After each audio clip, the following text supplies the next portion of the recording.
Welcome to All Things Non-Linear Dynamical, talks about the brain and human connection.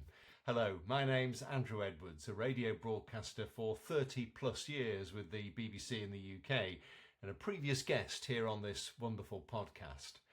Craig wants me to introduce myself as the magnificent bearded broadcaster, generously and masterfully offering the show intros from across the Atlantic.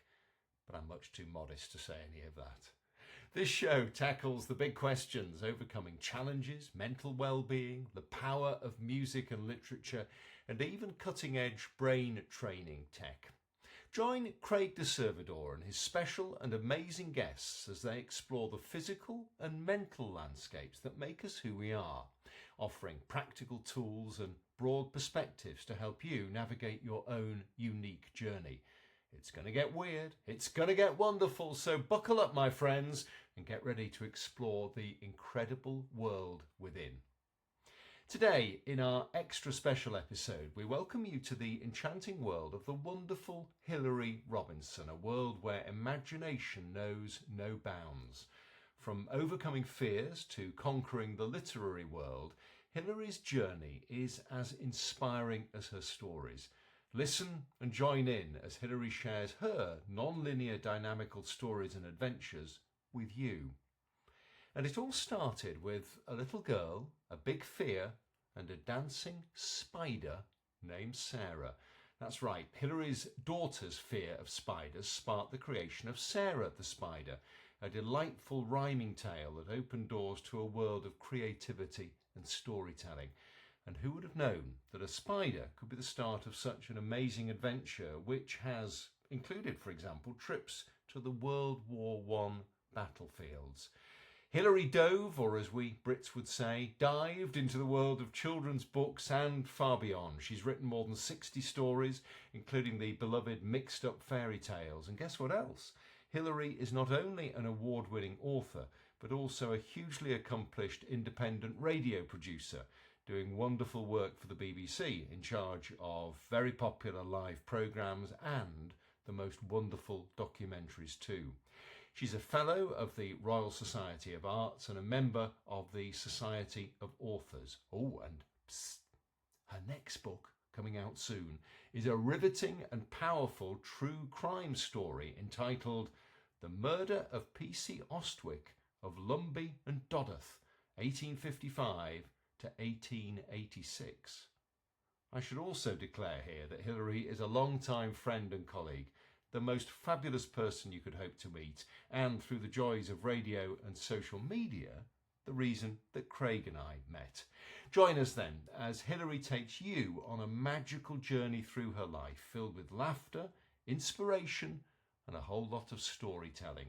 This is the Hilary Robinson episode, where she masterfully enchants you with her brilliant flavour of a non-linear, dynamical adventure. Get ready to be captivated, to be entertained, and to be inspired. Off to our show host, ladies and gentlemen, Craig de Servidor, to get this candle properly lit. I just think it's so funny. How can I follow? What a lovely surprise for me that was, because I've known Andrew for 30 years. We've worked together, and the nature of the BBC is, even if you work in different buildings in different parts of the country, you are still connected. The network is still very strong, and he's a personal friend and the most lovely, lovely person. So to be introduced like that to your show was a lovely surprise. Thank you.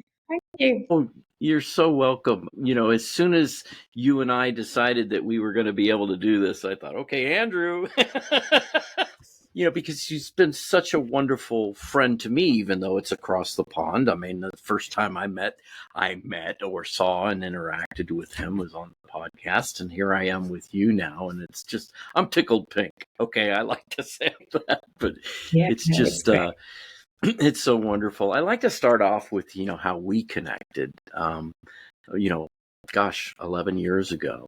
And it was via what was then known as Twitter, now known as X. I'm trying to get with the lingo. And, it was during a time when a mutual friend of ours, independent music singer-songwriter Emily McGuire, was doing her crowdfund for the album Bird Inside a Cage, and you were really helpful to me, because I like to help others, and I like to think of my friends as being people I need to help, share information and whatnot. It was a very successful campaign and a beautiful album. And, I just loved the way that you interacted, not just with me, but other people. And so, I became a fan, found out how multi-talented, multifaceted you are. And it was, very impressive. I remember seeing a video of yours when you were being interviewed for the Copper Tree series, that the book that you had. Sarah the Spider started it, and then it just branched off in many ways. I was just, very impressed by that. Plus also, following you as a producer and some of the programs that you were producing on the BBC, I got to listen to. Not everything's available here in the States, but as much as possible. So that was just a real treat for me, and our interaction and our friendship on X now, just as something that I feel, has been very beneficial to me, and I'm very grateful to that. So, with that, I want to talk about your life and your journey and your story. And one of the things I always ask my guests is, what inspired you and set you on this path? And, just whatever you feel welcome to share. Love to hear. Well, I was brought up in a creative family insofar as my mother was very keen on music and encouraged us to learn musical instruments. And my father was very keen on, well, he was a lot of fun anyway, but he really encouraged a love of books and stories. And from a young age, he would read to us. And I grew up in Nigeria during the Civil War in the 60s, which wasn't a particularly easy time. And I think I once heard a couple of authors say, Shirley Hughes was one, and the name of the other one escapes me, but she grew up in the Holocaust. And she once said that children's authors, she believed, and in fact both of them said this, have usually had difficult experiences in their early life. And I wonder whether that's at the root of why I write, really.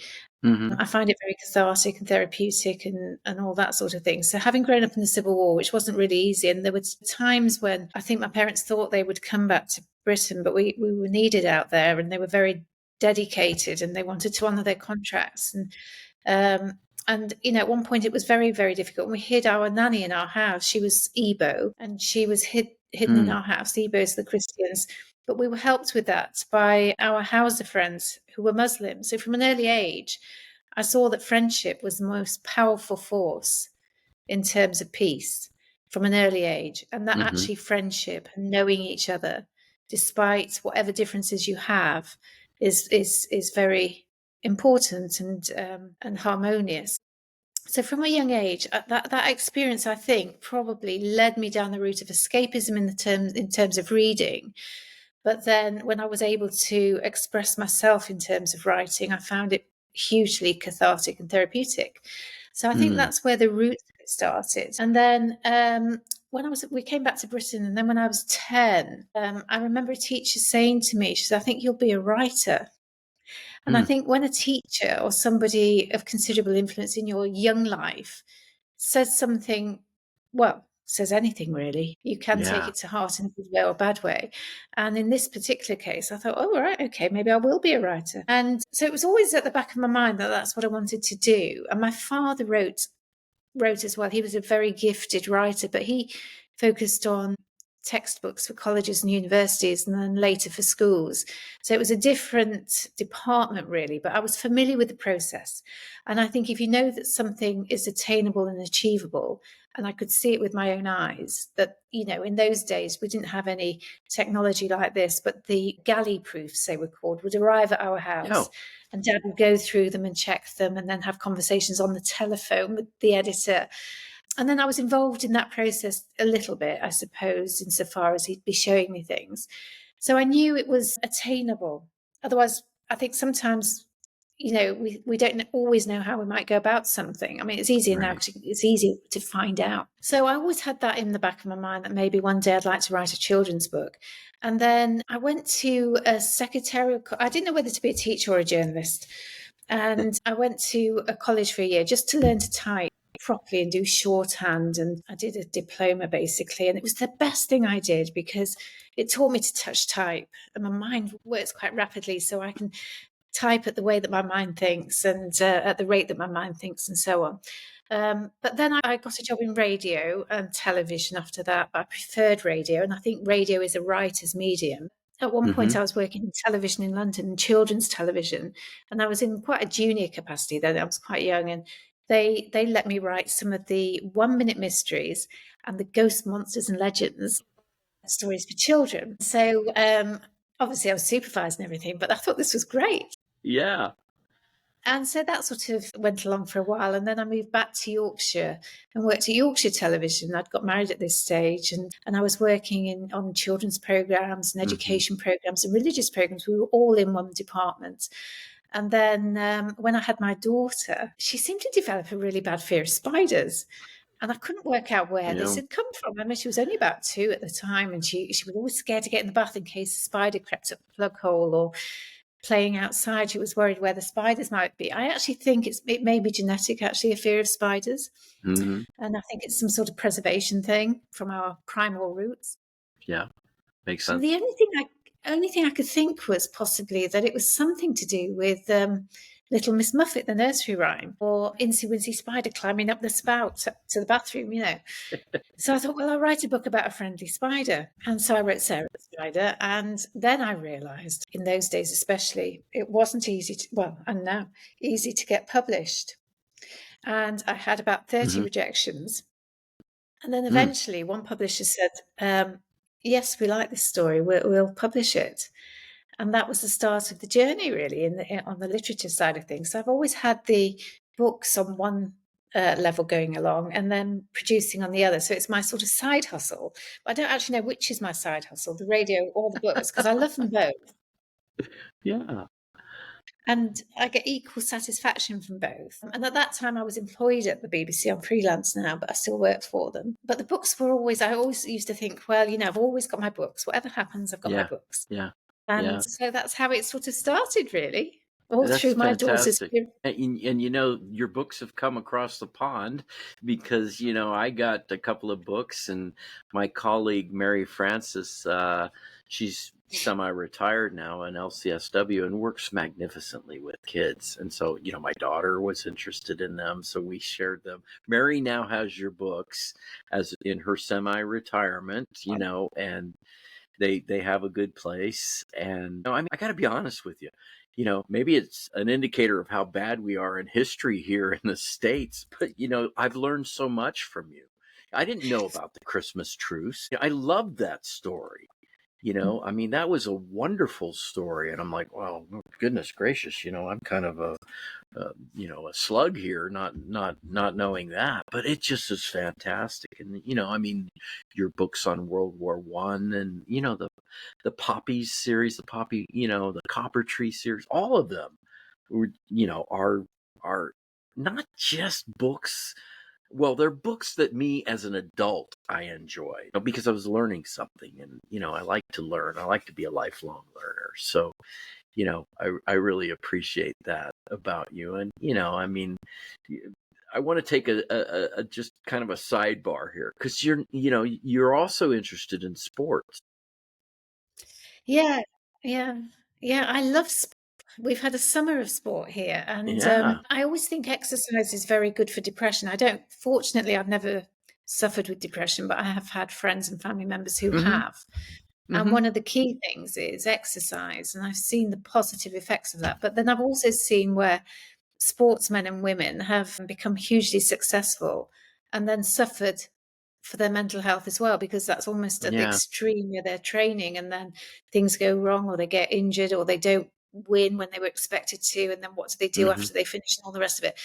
But we've had an amazing summer of sport here in Britain. We've had the Euros, the football championship, and then we had Wimbledon, which I absolutely love. And I have 2 questions for you. I'm going to put a pin in those questions, but keep going.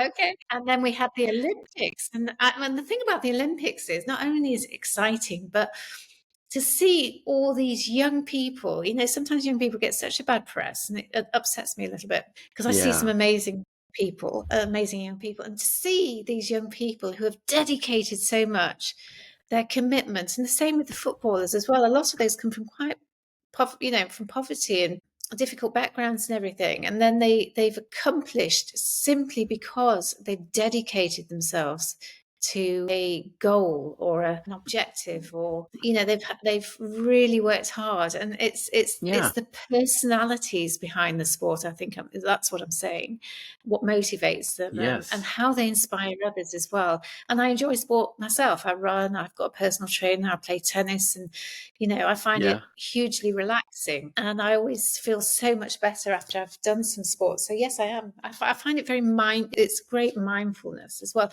And when Yes. I'm out walking or running, just thinking, and that Hmm. space and that time, and being, amongst nature as well, it's just great. It is fantastic. Okay, so my two Wimbledon questions, because I love it when you're posting about Wimbledon and whatnot. But this is historical stuff. This is dating me and whatnot. Yeah. The two questions are Chris Everett or Yes. Martina Navratilova.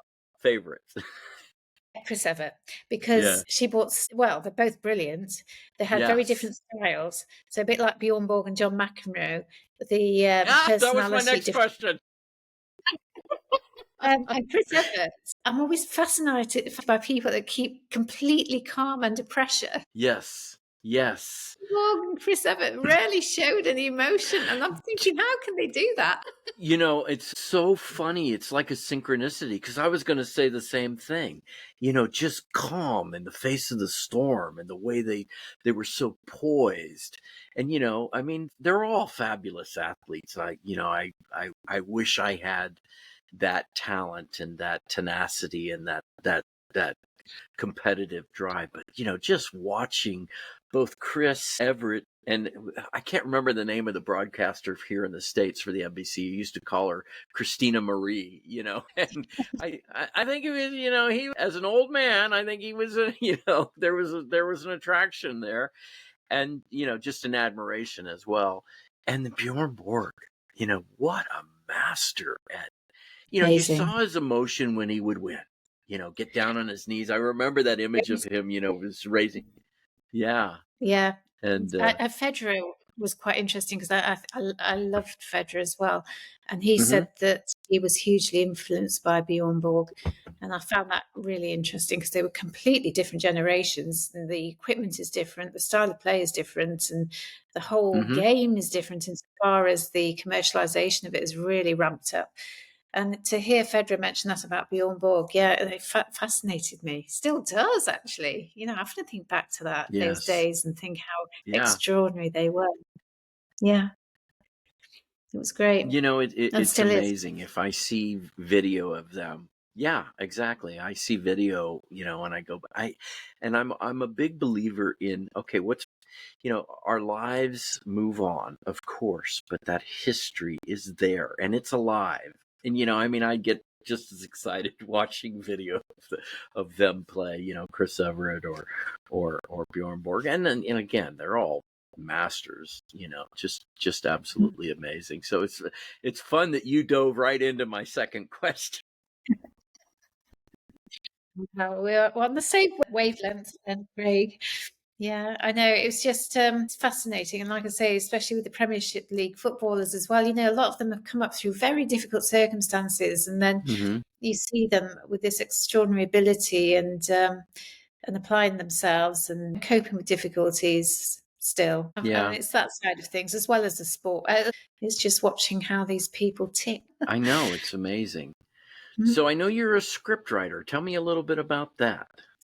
Well, that sort of developed over time, really. So I worked in radio I worked in radio when I first left college, and then went into television and came back to radio. I did do script writing in television, but I didn't enjoy that as much. That's slightly different insofar as the sort of feature programs I was working on, which were education programs at Yorkshire Television. I remember a director advising me and helping me, and he was saying, you write under the picture. The pictures are obviously telling the story, so the text is kept to a minimum and the script is kept to a minimum. You let the pictures do the talking. So I've never forgotten that. But in radio, I found it was a writer's medium. So I enjoyed being able to paint pictures with words. when I worked in local radio, which was probably I really enjoyed working in local radio. I liked the community aspect. I liked the way we trained staff. Somebody like Andrew Edwards, who is just an absolutely brilliant teacher and mentor, always helped to nurture people. And, some of the older guard like us take that responsibility very seriously. Yeah. And then I went to work for Network Radio, Radio 2, which is where, of course, Emily Maguire, the singer-songwriter, connected us. Yes. And so I was doing a weekly music program. So music's obviously a passion as well. But I would make documentaries as well. So I don't know if you've ever heard of a comedian called Lenny Bruce who died in the 60s, an American comedian. So I did a program called Lenny Bruce is Dead, and it basically looked at the government's involvement in his career. Paul Robeson, another civil rights campaigner, I did a documentary about him. So it was music plus script and quite a few other programs. I bridged books as well. So a book called Private Peaceful by Michael Morpurgo, set in World War One, which was hugely popular here. It still is. We had that narrated by Robson Green, a well-known actor here. And so the scripting is sort of varied insofar as some of it is for live programs where the presenters, you just have to give them the confidence to be the best that they can be. The scripting for documentaries and special programs, which is pre-recorded, where our personal skills really paint the picture of what you're trying to say, and features, documentaries, all that sort of thing. So the writing is at the core of everything I do, I think, really. So even though the radio programs are about music or about particular subjects, at the core of it is the writing. And I'm not the most techie person.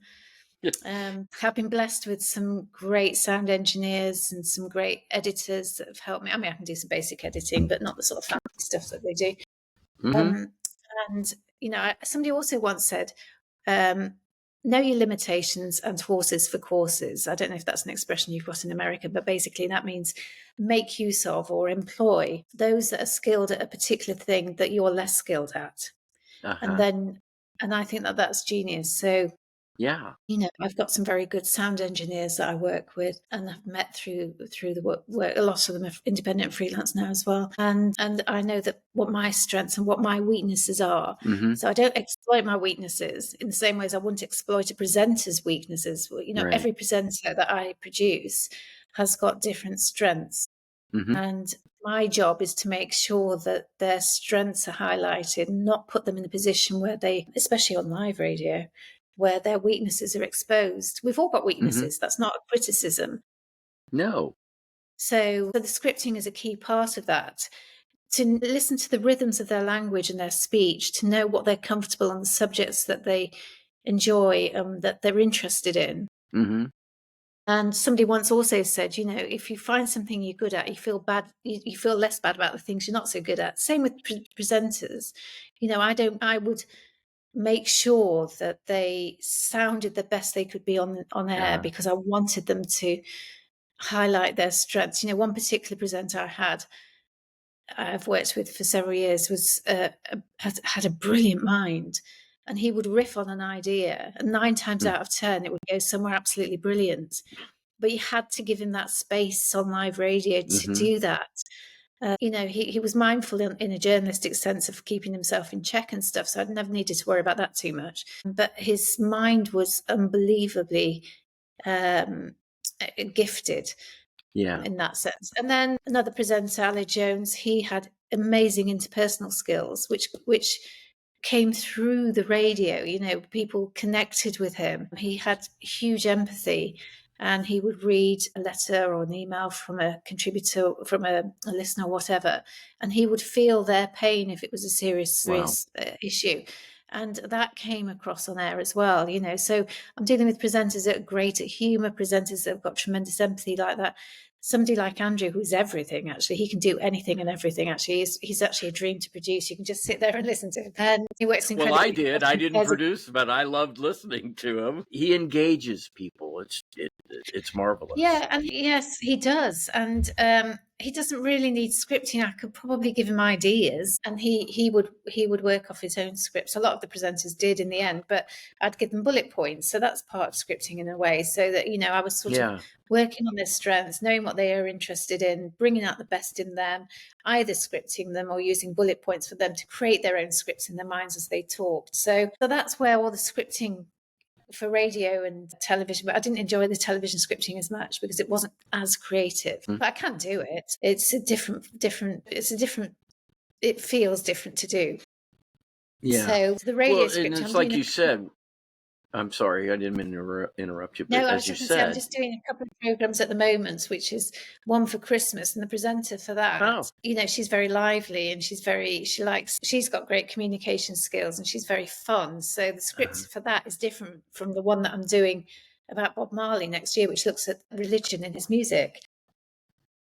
How wonderful! So okay, well, I'm waiting for that one to come out. Thinking about the subject is one thing, but then also how the presenter will present it is another. Well, and I think that the theme that I am feeling, is somewhat synchronous. Is I'm a big fan of Milton Erickson and his utilization technique, and it seems to me that you've been able to master the utilization of different personalities and different strengths. And, you mentioned you focus on the strengths, and that's a really great skill to have.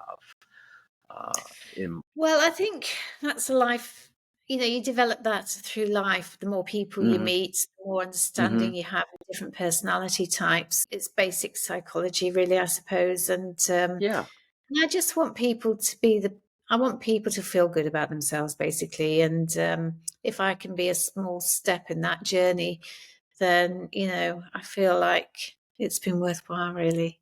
But absolutely. And, I have had the great pleasure this month of celebrating women.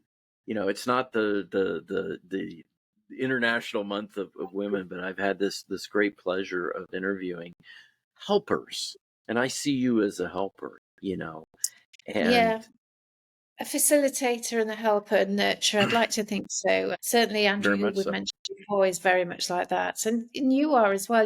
We talked about Emily Maguire's music, and the first time I ever heard it, I thought, oh, this is so beautiful. I could tell it came from the heart. And she's a very gifted songwriter as well as composer. Right. And we, at that point, had what we called a moment of reflection on Good Morning Sunday on Radio 2. And it would be a time for people to just take a little moment in their lives to be quiet. And it was I can't remember which track of Emily's it was, but I chose one of hers to play in that moment of reflection. And that started a kind of long relationship with Emily and Christian in her band. And we would play many, many tracks from her albums. And they communicated, that writing lyrics is script writing. And somebody once said, William Nicholson, the author, once said, emotion drives narrative. And that's so true. Whatever creative force is, which includes scripting or pictures, emotion drives narrative. And I've always been mindful of that. Emily's music brought a lot of peace to people, didn't it? It did. I'll tell you my quick story of, back in 2010, I was helping a friend of mine who I went to high school with, singer-songwriter. She's in Los Angeles. And she had entered what was then the You Bloom Song Contest, which was out of the UK. Bob Geldof was, the front man, so to speak, Phil Harrington, people in the business. And, so on Twitter, that's kind of where the way my brain works. She was better on Facebook. I'm better on Twitter. I was trying to help her through this very difficult process of voting for her song. It wasn't easy. You didn't just click a link and vote. You had to go in and log in, get your credentials, then scroll through all these things. And I developed the skill of helping, finding other people with similar interests and whatnot. And, I always felt it was important for me to help first and then ask for a return of the favor if they would be willing. so, I mean, she ended up getting to the semifinals. This is she's at the time, she still is a single mom and, not actively in gigs and whatnot. So she didn't have the same ability to get those votes. She did well, but I came across Emily that way. Yeah. And oh my goodness gracious, the music, the lyrics, meaningful. And she puts her heart into her songs. And it just touched me because I have a similar journey as hers, with my mother, who was suffering from bipolar disorder. And this isn't a secret. Emily's very open about that. But it just touched me and it connected with me. And then I got to meet you. And I remember a picture of you and her together. I don't know what the event was and everything on what was then known as Twitter. And I loved that picture of the two of you. And, I found it again. So, it's just a beautiful picture of the two of you and kind of a testimony to me of your relationship with her. And that connection between the two of you, and I got to be across the pond, going, "Oh, this is fantastic! How beautiful!" So that was fun. And Yeah. it's really wonderful to connect with people on that level. Yeah, and music takes you into another space, doesn't it? Yeah, And it does. Through my books, I work with illustrators, and that's another creative relationship. So as a producer, finding music for the program that worked for the program and helping some unknowns get on the sort of national stage is really quite a privilege as well. And working with illustrators, you mentioned the World War One book, so I'm just going to move this. I'm just in the light of it. The sun's coming up in Britain. I know. The sun is shining on you. It's rising in the east. It's beautiful. So working with illustrators is another art form insofar as their personalities are reflected in their pictures. So whereas Emily's music was an expression of a lot of what she was going through, I can see from the illustrators, where they're coming from and where their journey is going. And there's one particular illustrator called Mandy Stanley who did the Copper Tree with me. Yes. The Copper Tree is a book about coping with grief and bereavement, and it's aimed at young children. But what I found is quite a lot of adults find it helpful when they're working or trying to help children with grief. And Mandy's style is so well suited to that subject. Yeah. Her sensitivity and her gentle nature comes through in her artwork in the same way as Emily's does in music. And interestingly, the Copper Tree the rights have been bought by the Far East. A lot of the countries in the Far East have bought the rights to it. And what that says to me is that her artwork travels. And because artwork is, as somebody once said to me, sometimes some illustrators don't sell beyond Northern Europe because of the style of their artwork, which I thought was interesting. But Mandy's traveled. So we're helping children in different parts of the world as well, and just recently, well, I say recently, it was about a couple of years ago, I went to Bradford, one of the cities in Yorkshire, to do some work in their libraries. And the head librarian said to me, "How much will you charge?" And I said, "Well, I don't like charging libraries. The work you do, and I know how strapped for cash you are and all the rest of it." I said, "But if you just buy a copy of the Copper Tree for each of your libraries, that's my payment." And she said, "I didn't realise I haven't put two and two together. I didn't realise you'd written the Copper Tree." And I said, "Yes, yeah." She said, "I know." And she said, "Well, that is really," she said, "you're not going to believe this." She said, "My next door neighbour's husband died. And they had a 7-year-old. He died of cancer. And they had a copy of the Copper Tree. And the 7-year-old little girl loved it so much, she went dressed as a copper tree to school, as a copper tree, as a tree, for World Book Week or International Book Day, one of the two, I can't remember which. And I rang Mandy up, the illustrator. I said, "You're not going to believe this story." And she said, "Do you know, Hilary, if we never sold another book, if it's changed one child's life, then our job's been done. We've done our job." And that story is just so fabulous, isn't it? It is fabulous, and it's very wonderful the way you've touched lives with that, and Mandy as well. And Well, Yeah. the thing was, my sister-in-law had breast cancer. This is where this came from. And Mm, my daughters at the time were quite young. And Caroline was her name. Caroline was a teacher. So I decided to write a book about a teacher that dies, because we all knew her condition was terminal.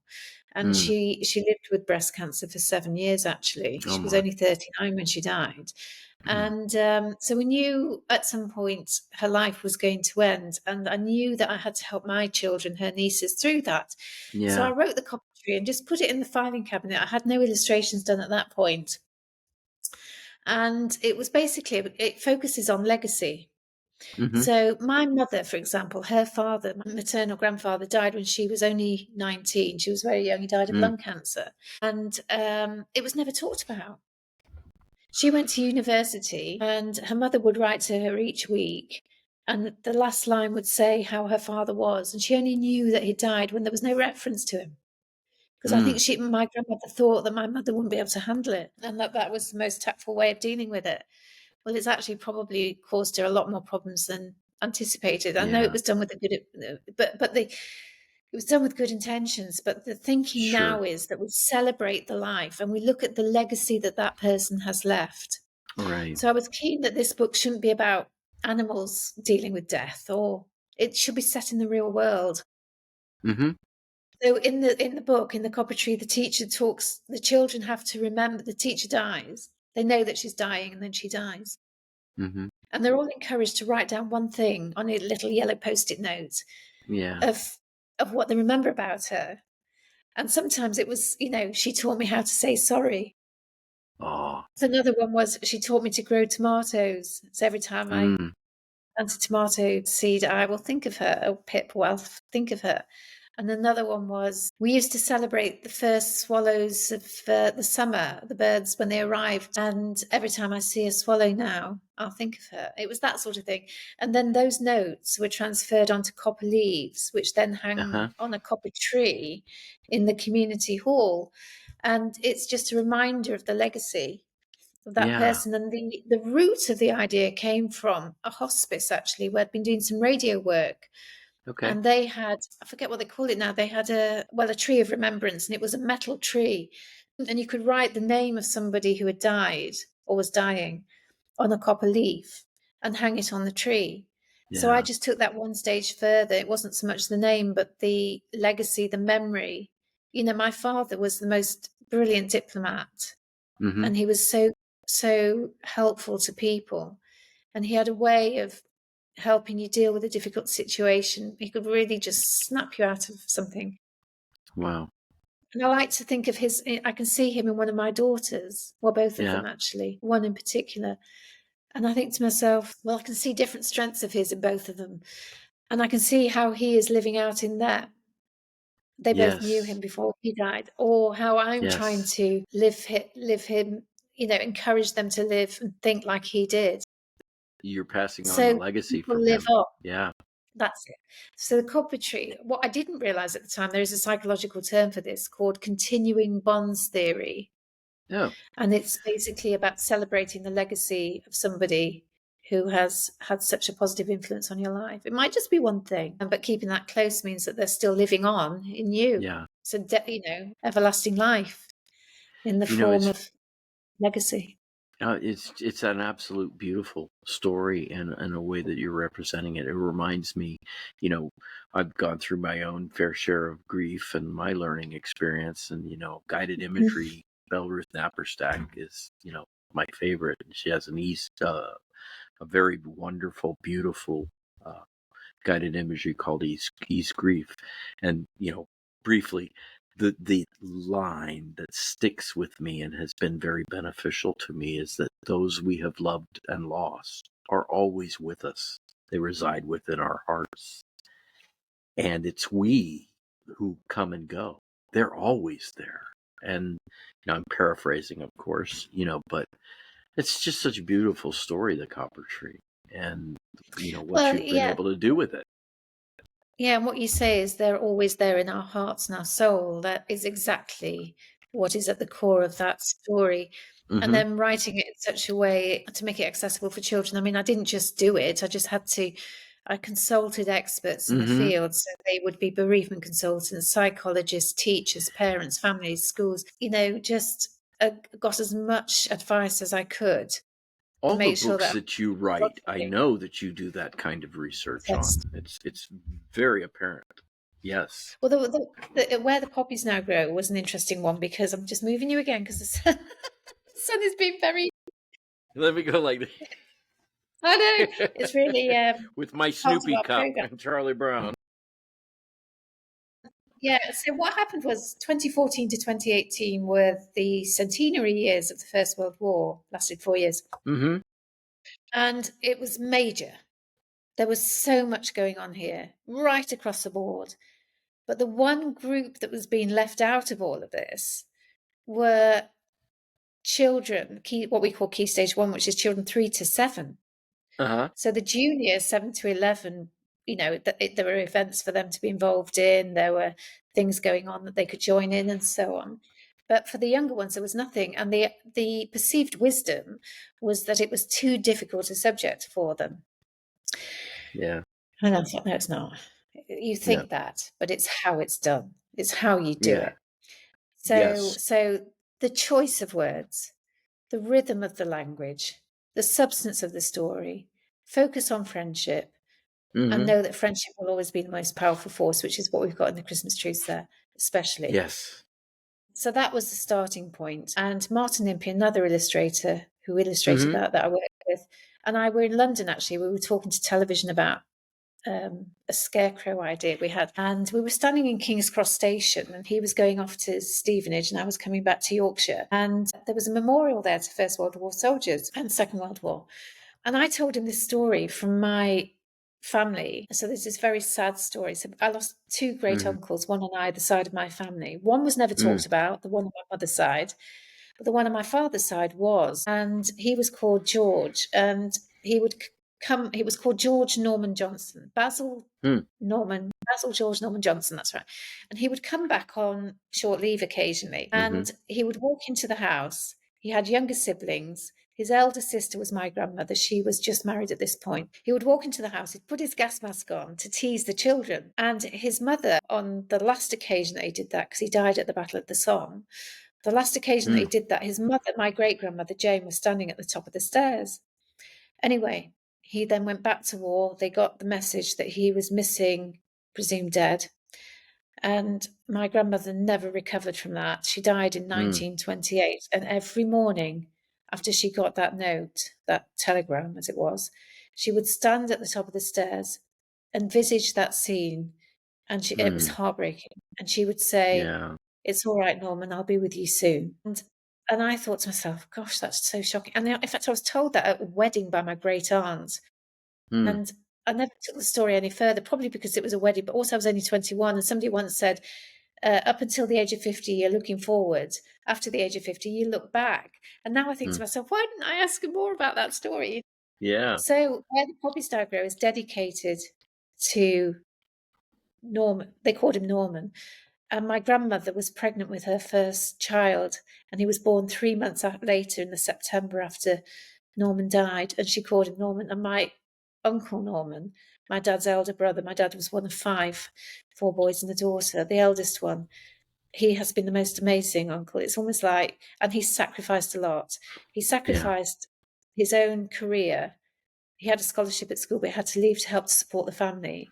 And they went off to college and universities, and good universities, and studied hard and everything. And he's only ever been proud of his siblings' achievements. And so there we had 2 Normans making sacrifices, 2 generations, Anyway, so Where the Poppies Now Grow is dedicated to Norman that died at the Battle of the Somme. And only this year have I found, or last year, should I say, I found out the details of what happened to my other great uncle. And in fact, a distant relative sent me a photograph of him and so on. So any reprints now will have his name in it. So every time children open that book, or teachers, and they see that, they're being remembered. And their legacy is being remembered. But it's sad, really, that I never knew that other story. But that side of the family didn't talk about grief and didn't talk about loss and bereavement. And now we know that that's not healthy necessarily. So the Poppies book isn't so much about death and conflict. It's about the power of friendship. Yeah. And Where the Puppies Now Grow whole series focuses on friendship at the core. And I think that that's drawn from my experiences as a child in Nigeria and growing up and during the Yeah. Civil War, seeing these rival forces, battling to some Yeah. extent. At one point, it was very close to us, actually. And then seeing the power of friendship from these rival groups as well. Yeah. And so I found a way of doing it. And at that time, we were the only author-illustrator combination that had done this. And it became a Yeah. big thing here. It became it's still every November it becomes a bestseller, but it was quite new at the time and it was quite radical. And I quite like being told I can't do something or something won't Yeah. work and there's a way to do it. It's a Well, little you rebel in. know, there's a competitive spirit in you, and I bet you Um, on the tennis courts you're you're pretty tough. and so I was motivated by the fact that somebody was telling me that it couldn't be done, and I'm thinking it can. So we did it. No, And don't tell Hilary it can't be done. Nope, that's it's there hard you when I go. go, It's gonna get done. or I get horses for courses and get people to do the bits of the job I do. And then when I go into schools now, and very young children are captivated by the story. And it's not so much that. There is something primal, I think, about Mhm. conflict and friendship. And then when they understand that every family in the country, every ancestor of theirs was affected either directly or indirectly by this, then they immediately get it. Yeah. The school down the way here, and it's actually a high school, they've got a very impressive creative history teacher. And she encouraged them to have a look at all the houses in the town where Yeah. a World War I soldier had lived. And they all made plaques for the window for that house to say that that soldier had lived there. And this became a big thing and became a national story. By engaging children in history and the stories of history, we'll make sure that some of the bad stuff doesn't happen again, actually, apart from anything else. I totally get you on that, and I really appreciate what you're doing in that regard. So important. So start them on history young. You can never be, history to me is one of the, well, all subjects are fascinating, of course they are, but history is so valuable. Finding out how we used to live, the progress that's been made, the mistakes that we've made, what we can learn from what's happened, and starting young children on that journey is great. I just say, I mean, even if I'm with young children and we're walking down the high street, I'll say, don't just look ahead, look up, look at those buildings, look how tall they are. How old do you think they are? Look how ornate they are. I remember my daughter coming home from school age 7, and they'd had a temporary teacher in school, and he was obviously a historian. And she said, but he doesn't teach us, Mum. And I said, what do you mean he doesn't teach? She said, he just sits on the table and tells us stories. And he Oh, just basically had found out about the local pub and why it was called the Original Oak. And he'd found out about an old man that walked past the playground every day and found his story. And it brings history alive. And that's what's so important. You need to bring children into oh yeah. bring the history into the present. And then you can never be lonely either, because history No. is so fascinating. You've got a world that you can enter into and discover and be inspired by. So that's where the Poppetry series comes about. And then Yeah. the one that I'm doing at the moment, which is a slight shift really, is that I was looking at 2 World War I soldiers that had died from my village, because I was trying to see whether I can get some memorial set up. Well, I will get some memorial set up. And Yes, you in will. the course I know you will. in the course of that, I found that there was a man that grew up in the village. He was born in 1855, and then he was murdered in 1861 Yeah. by a miner. And I noticed Andrew called it Dodworth, which is absolutely correct. And you would only know if you came from this area that it is not Dodworth, it's Dodworth. So you're probably the only person in America that knows it's Dodworth rather than Dodworth. Well, see, that's the beauty of having Andrew do the intro. And so I thought, oh, this is interesting. Anyway, the newspapers have all been digitized from the 1700s now. They're in the process of digitizing all of the newspapers, the British newspapers. And I found out that, because that miner went on the run for 6 weeks, that the story had been played out in the press and in detail as well. I mean, the press were no different then as they are from the way they are today. They found out all sorts of things, especially one particular reporter over in Dewsbury. He was a great writer as well. And they wrote in such a beautiful way in those days. What we would say in 6 words, they used to say in 20. Mm-hmm. And I've kept it all like that. And so what I've done is I've taken extracts from different articles and put it together to create its own story. Oh, And wow. that policeman is buried now. They brought him back to be buried in our local churchyard. And I've walked past that grave for 30 years and never known the story behind it.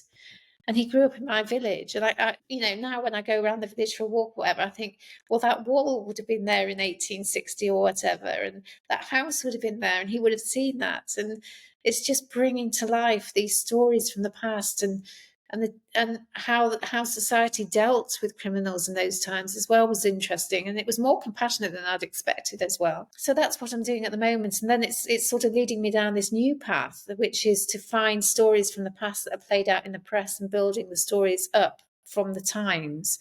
So the style of that's not really scripting; that's more to do with actually editing and producing a program where you get extracts from different newspapers and just compile them to form a narrative which is emotive, like I was saying, emotion drives. Well, there were two things about your current project. Number one, I bought a copy pre-advanced. I'm ready to go. You're the first. I thought you sent me a message about that, and I thought, Craig, you are the first person to buy that book.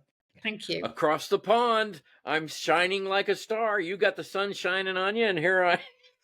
Yeah, I don't know when it's coming out. Yeah, the cover's just been done.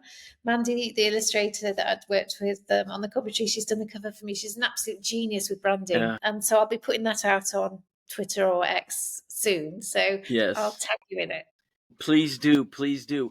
And that photo that was enhanced, that was fantastic. Well, that's going on the cover. So I found a pub in Dodworth, which the policeman was actually murdered in the grounds of that. Ooh. And they'd got on the wall his whistle, a photograph of him, which was very damaged by, well, first of all, it'd been chopped into bits. The two corners, they'd obviously chopped people out either side, I think. So this was like on an angle. And a newspaper cutting, and it was in a frame, but it had been quite sort of badly damaged over time. Mm-hmm. And I contacted a couple of restorers and they said, no, that's too damaged. We can't do anything. And then I found this Photographs Forever, I think they're called. I'd love to give them a plug. And they're just a family organisation, small, absolutely, I'll have to give you the correct name, absolutely brilliant. They even gave him arms that he didn't have. So that's going on the cover of the book. How great is that? That's amazing. Yeah. I mean, I saw that and I was like, wow, that was fantastic. I think it's Photographs Forever. Amy, Luca, and I think it's Richard is the other guy. 3 of them. Yeah. Photographs Forever. Well, absolutely. They definitely deserve the plug because it's just absolutely amazing. When I saw that their website, and they've done something with the Titanic actually, which is very impressive. Yeah. They've brought back quite a few old pictures to life. They can do anything. They can take creases and tears out. They can restore. They said they're even taking people out of photographs that people don't want in anymore. Really? Interesting. Yeah. Photographs. Well, if you catch my good side, I'll be fine with it. Yeah, no, they can do anything there. I'm looking with you. I'm trying to. It's Photographs Forever. Here we go. Amy. Yes, Photographs Forever. That's They're fantastic. based in West Sussex. Well, if you need a photograph restored, you go to them, right? Absolutely, you do. They can do anything. They're brilliant. I mean, that photograph was so faded. In fact, it was so, when I was shown it, I didn't even notice there was a figure on it. It had to be shown to me that it was on there, and kindly they let me borrow it, and I sent it off by recorded delivery to protect it. Their customer care is great as well. Well, so they're mindful of the fact how important these photographs are to people. That's fantastic, and like I said, when I saw that, I was like, "Wow, that's amazing!" And then I got to buy the book. It's not just because of the photo. I know the way you write and you research, and it's going to be amazing. Thank you. So I will enjoy. I'll give you a review too. We'll see if I can write a decent review. It's been a fascinating project to work on. I've got another one up my sleeve to do with poison sweets, so you'll have to wait for that. I probably won't be able to get onto that until next year, but that's the next one. You always have something coming out, right? Yeah, there's always something on the go. Good. Well, we're coming up on about an hour, and I imagine I've taken enough of your time. This has been an absolute treat for me. Thank you so much for being so generous with your time. You've always been generous to me, and it's a delight to see you and talk with you.